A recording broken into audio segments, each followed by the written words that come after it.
Hello everyone, welcome back to my channel. I hope आप सभी बहुत अच्छे होंगे। मैंने एक चीज़ अपने चैनल पर देखी है कि बहुत सारे जो कमेंट्स आते हैं वो इंग्लिश से ही रिलेटेड आते हैं। ऐसे स्टूडेंट्स ज़्यादा हैं जिनको इस सेक्शन में बहुत ज़्यादा प्रॉब्लम होती है, क्योंकि या तो वो हिंदी मीडियम से हैं या फिर उनकी इंग्लिश जो है उतनी अच्छी नहीं है, वीक है थोड़ी सी, जिसकी वजह से उनकी ओवरऑल मॉक टेस्ट में बहुत फ़र्क पड़ रहा है, एग्ज़ाम्स में फ़र्क पड़ रहा है, परसेंटाइल कम आ रहे हैं या फिर स्कोर कम हो रहा है। तो मैंने सोचा कि अब मैं कोशिश करूँगी अपने चैनल पर इस सेक्शन से रिलेटेड ज़्यादा से ज़्यादा वीडियोस ला सकूँ, ताकि आपकी हेल्प हो सके एंड आप इस सेक्शन में इम्प्रूवमेंट लेकर आ सको। क्योंकि इंग्लिश एक ऐसा सब्जेक्ट है जिसमें बहुत ज़्यादा मेहनत नहीं लगती, लाइक क्वांट्स एंड रीजनिंग।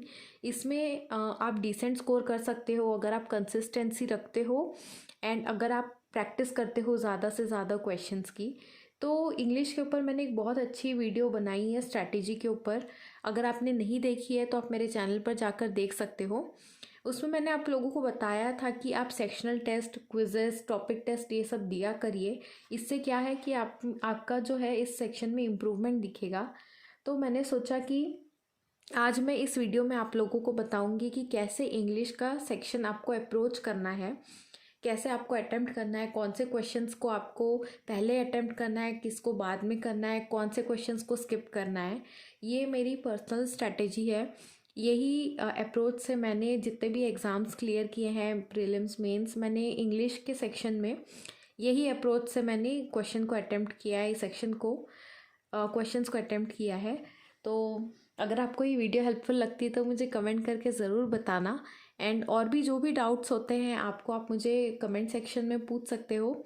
मैं कोशिश करूँगी और उन टॉपिक्स को भी कवर करके वीडियोस जल्दी बना सकूँ, आपकी हेल्प कर सकूँ। तो चलिए वीडियो को स्टार्ट करते हैं। तो आज मैं जो सेक्शनल टेस्ट देने वाली हूँ वो स्मार्ट कीड़ा का ही है, इंग्लिश का। आप स्क्रीन में देख सकते हो। तो ये जो फर्स्ट वाला है वो मैं अटेम्प्ट करने वाली हूँ। आप भी ये वाला सेक्शनल टेस्ट जो है दे सकते हो एंड मुझे कमेंट में अपना स्कोर ज़रूर बताना। एंड जो भी इसमें परसेंटाइल भी आता है आई गेस, तो वो भी आप ज़रूर शेयर करना मुझसे। एंड ये जो है मैं बहुत टाइम बाद दे रही हूँ इंग्लिश का सेक्शनल टेस्ट। लास्ट ईयर 26 नवंबर के बाद से मैंने स्पेसिफिकली इंग्लिश के लिए कुछ किया नहीं है, तो हो सकता है इसमें मेरा स्कोर इफ़ेक्ट हो। बाय द वे, स्मार्ट कीड़ा पे एक बहुत ही अच्छा ऑफ़र चल रहा है। ये सिर्फ 3 दिन के लिए है। इसमें जो है आपको 25% ऑफ मिलेगा। ये इनकी क्रिसमस सेल है एंड ये 25 दिसंबर को ये सेल जो है ख़त्म हो जाएगी। तो अगर आप प्लान कर रहे हैं या प्लान कर रहे थे कि आगे आप इनका टॉपिक टेस्ट या मॉक ड्रिल या फिर मॉक टेस्ट आप बाय करने का सोच रहे थे, तो आप अभी, ये बहुत अच्छा टाइम है, इनफैक्ट आप अभी बाय कर सकते हो। लिंक जो है मैं नीचे डिस्क्रिप्शन में प्रोवाइड कर दूंगी आपको। एंड अगर मेरे पास कोई कोड्स अवेलेबल होंगे तो वो भी मैं आपको मेंशन कर दूंगी नीचे। तो ये ऑफ़र अच्छा है, आपको नेक्स्ट ईयर के लिए भी काम आ जाएगा। अभी प्राइस भी कम है तो ले सकते हो आप। तो देखिए, जो फर्स्ट क्वेश्चन है वो ये आया है एंड मैं पहले देखती हूँ कि पैसेज ज़्यादा टफ तो नहीं है, क्या मैं इसको फर्स्ट टाइम में अटेम्प्ट कर सकती हूँ।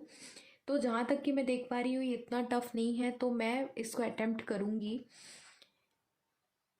तो मैं पहले पैसेज रीड करूँगी एंड साथ ही साथ में हो पाएगा तो मैं आंसर्स भी मार्क करते जाऊँगी। अगर मुझे ऐसा समझ में नहीं आया, मान लीजिए कि क्या ऑप्शंस हो सकते हैं, तो मैं एक बार पूरा पैसेज कंसिडर करूँगी रीड करने के लिए कि किस आइडिया के बिहाइंड ये पैसेज है, किस बारे में ये बता रहा है। तो ये यहाँ पे आप देख सकते हो कि यहाँ पे दिया हुआ है सप्लाइंग ड्रिंकिंग वाटर के ऊपर कुछ है।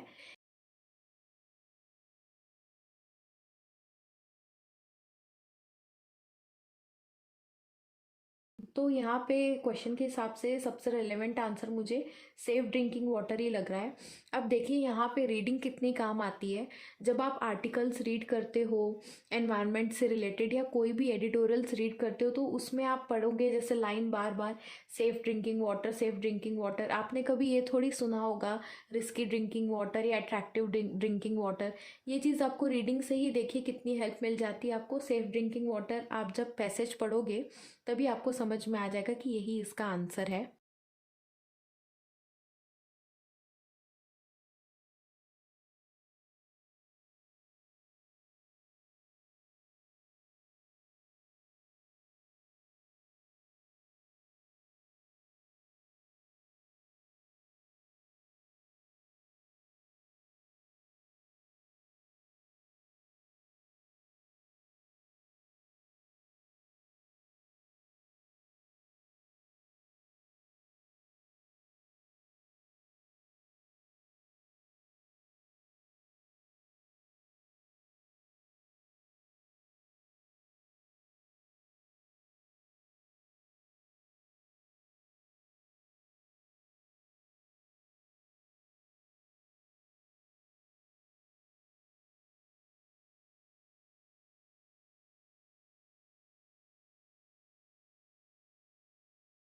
यहाँ पर मुझे कन्फ्यूजन हो रही है दो ऑप्शंस में। यहाँ पे performance here needs to be या तो ड्रॉन आएगा या तो पुल्ड आएगा। तो यहाँ पे मुझे कन्फ्यूजन हो रही है, तो फिलहाल के लिए मैं इसको mark for review and next करके आगे बढ़ जाऊँगी, क्योंकि मुझे कन्फ्यूजन हो रही है। सिर्फ दो ऑप्शन से मुझे कन्फ्यूजन हो रही है, इसलिए मैंने मार्क फॉर रिव्यू करके आगे बढ़ गई हूँ मैं। अब यहाँ पर देखिए ये दिया हुआ है एरर डिटेक्शन। एरर डिटेक्शन मेरा उतना ज़्यादा ख़ास कुछ स्ट्रॉन्ग नहीं है, इसलिए मैं इसको पहले पहले ही अटेम्प्ट करना अवॉइड करती हूँ, तो मैं इसको स्किप कर दूँगी। अब ये वाले क्वेश्चंस मैं अटेम्प्ट करती हूँ जो है, तो ये फिल इन द ब्लैंक्स जो है मैं अटेम्प्ट करती हूँ। अगर मैं पढ़ के देखूँगी, अगर मुझे ऐसा लगता है मैं इजी लग रहा है तो मैं फटाक से अटेम्प्ट कर लेती हूँ, वरना फिर मैं इसको भी स्किप कर देती हूँ।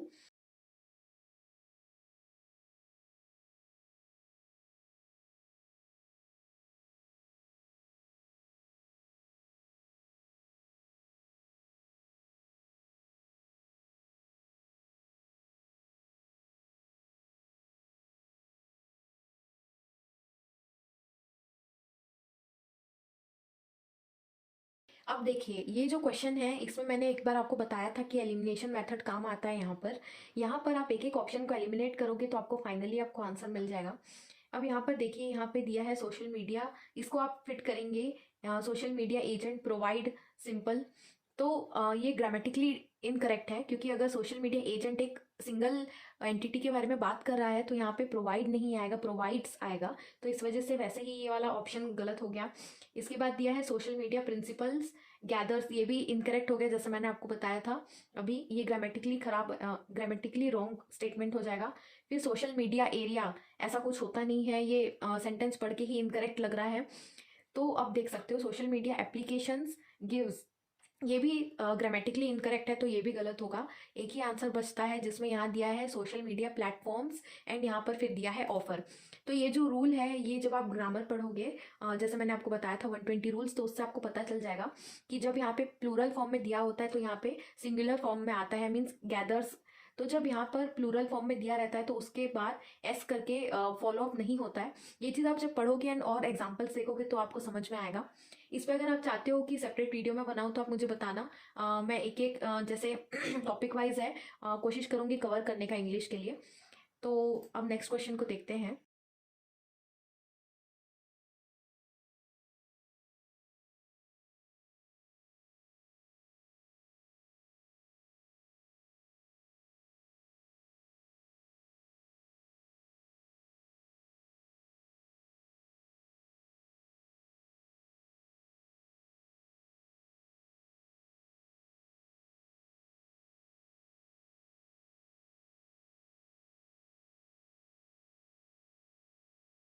अब देखिए यहाँ पे हमारा रीडिंग कॉम्प्रिहेंशन आया है, तो मैं इसको स्किप कर दूंगी mark for review and next करके। मैं पहले अटेम्प्ट नहीं करती हूँ आरसी। अब यहाँ पर दिया है ये ग्रामर से रिलेटेड ही क्वेश्चन है इसमें। अब यहाँ पे सेंटेंस करेक्शन है, ये फ्रेज कौन सा रिप्लेस कर सकते हैं आप। तो मैं इसको पढ़ के देखूंगी, अगर इजी लगता है तो मैं अटेम्प्ट करूंगी, वरना इसको भी मैं जनरली स्किप करके आगे बढ़ जाती हूँ।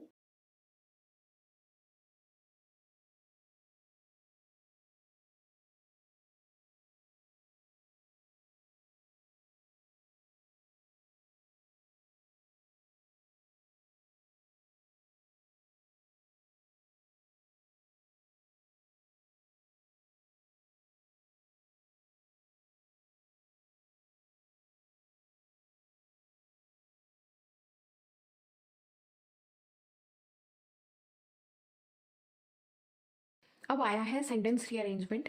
तो सेंटेंस रीअरेंजमेंट मैं देखती हूँ कि अगर बहुत ज़्यादा टफ दिया है, मान लीजिए मैंने एक दो बार रीड किया पर मुझे समझ नहीं आ रहा कि कौन से क्वेश्चन को पहले पुटअप करना है, तो मैं आरसी में चले जाती हूँ।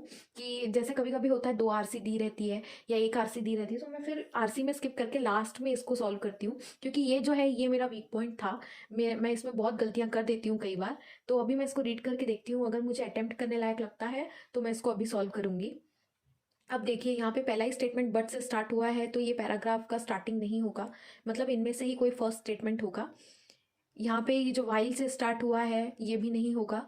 तो अब इन तीनों में से ही कोई, इन चारों में से ही कोई स्टेटमेंट होगा। तो B C E and F में से ही कोई होगा। अब यहाँ पर देखिए स्नेक्स एंड लैडर्स के बारे में पैसेज है, ये इस स्टेटमेंट से पता चल रहा है, मीन्स हमारा जो फर्स्ट स्टेटमेंट है वो एफ होगा। तो फर्स्ट स्टेटमेंट के बारे में तो हमको पता चल गया है। तो स्नेक्स एंड लैडर्स के बारे में अभी इसने बताया कि हम उस गेम के बारे में बात कर रहे हैं।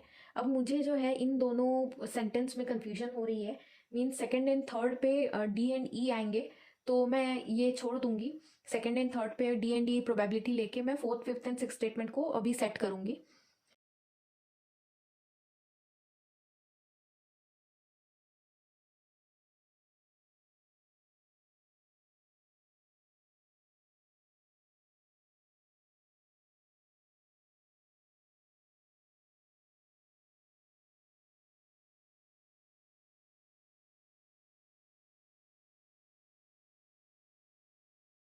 अब आते हैं अपने आरसी के ऊपर। अब देखिए मेरे पास दो ऑप्शन है, या तो मैं यहाँ पर जो है एरर डिटेक्शन अटेम्प्ट कर सकती हूँ, या फिर मैं यहाँ पे आरसी अटेम्प्ट कर सकती हूँ। इस केस में क्या करना है, कई प्रीलिम्स एग्जाम्स में बहुत ही ज़्यादा इजी आरसी आती है, जो एक बार में आपको आंसर्स आपको फटाक से मिल जाएंगे। उस केस में आप क्या कर सकते हो, आरसी अटेम्प्ट कर सकते हो, वरना मैं हमेशा बोलती हूँ आरसी को लास्ट में ही अप्रोच करना है, क्योंकि वो बहुत टाइम टेकिंग होता है एंड आपके बाकी के क्वेश्चंस को भी टाइम छीन सकता है वो, इसीलिए। वरना आपको आरसी लास्ट में अटेम्प्ट करनी है। यहाँ पर एरर डिटेक्शन के क्वेश्चंस को अटेम्प्ट करूंगी। देखिए ये वाला कितना इजी क्वेश्चन है। यहाँ पर एक इंसान की बात कर रहा है, अलेक्जेंडर फ्लेमिंग, पर यहाँ पर आप जब देखोगे इस पार्ट में आपको दिख जाएगा मिस्टेक, देयर लेबोरेटरी, मीन्स जब यहाँ पे दो से ज़्यादा लोगों की बात हो रही है, एक से ज़्यादा लोगों की बात हो रही है, तब ये वर्ड यूज़ होता है। पर यहाँ पर सिर्फ अलेक्जेंडर के बारे में दिया, तो ये तो बहुत ही ईजी एरर है, तो ये इसका आंसर डी होगा।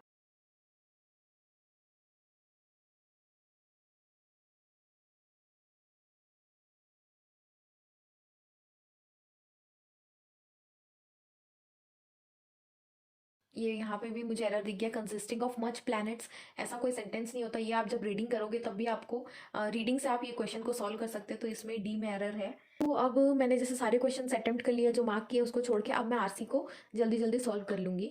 तो अब देखिए लास्ट का 1.5 मिनट बस कुछ बचा, मैं जल्दी जल्दी अपने मार्क किए हुए क्वेश्चन को देख लेती हूँ। मैं इसका आंसर तो चेंज नहीं करूँगी अभी। सेवेंथ वाला क्वेश्चन देखते हैं। सेवेंथ में भी मुझे थोड़ा सा डाउट लग रहा है, पर मैं यहाँ पर थोड़ा सा रिस्क लूँगी। एंड मुझे जो लग रहा है कि ये हो सकता है क्वेश्चन, मैं एक दो क्वेश्चंस में कभी कभी रिस्क ले लेती हूँ। मॉक टेस्ट में तो खैर कोई भी रिस्क ले लेता है, बट एग्जाम में मैं थोड़ा सोच समझ के ही ये रिस्क लेती हूँ। तो देखिए मेरे मार्क्स उतने अच्छे नहीं आए हैं, थोड़ा सा मेरा यहाँ पे स्कोर एक्यूरेसी जो है थोड़ी सी गलत हो गई है। यहाँ पर कितने क्वेश्चंस गलत हुए हैं देखते हैं।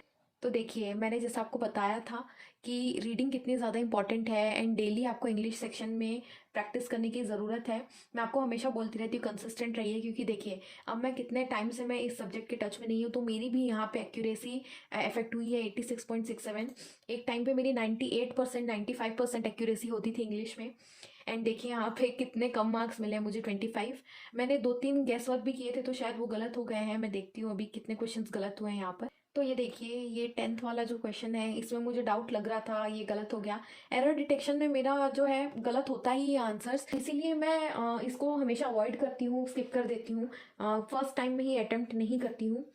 बाकी इस क्वेश्चन में भी मुझे डाउट लग रहा था, तो ये भी गलत हो गया है। इसके बाद देखिए जैसे मैंने आपको बताया था सेंटेंस रीअरेंजमेंट एक टाइम पे मेरी वीकनेस थी, यहाँ पे भी मैंने आपको बताया था डी एंड ई में मुझे कंफ्यूजन हो रही है, एंड वही वाला आंसर यहाँ पर गलत हुआ है।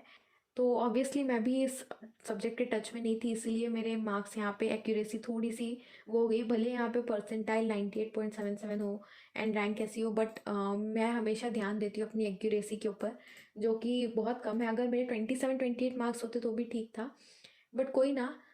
आई होप आप लोग अच्छा स्कोर करें। एंड आप लोग अगर ये मॉक टेस्ट देते हो एंड अगर आप लोग ये सेक्शनल टेस्ट देते हो, तो मुझे कमेंट में अपने स्कोर बताना एंड आपका परसेंटाइल भी मुझे बताना, एंड आप बताना कि आपको कैसा लगा इसका लेवल, कौन से क्वेश्चन में आपको कन्फ्यूजन हुई, सेंटेंस रीअरेंजमेंट में हुई है कि नहीं। तो आज के लिए बस इतना ही, मिलते हैं नेक्स्ट वीडियो में, तब तक के लिए बाय बाय।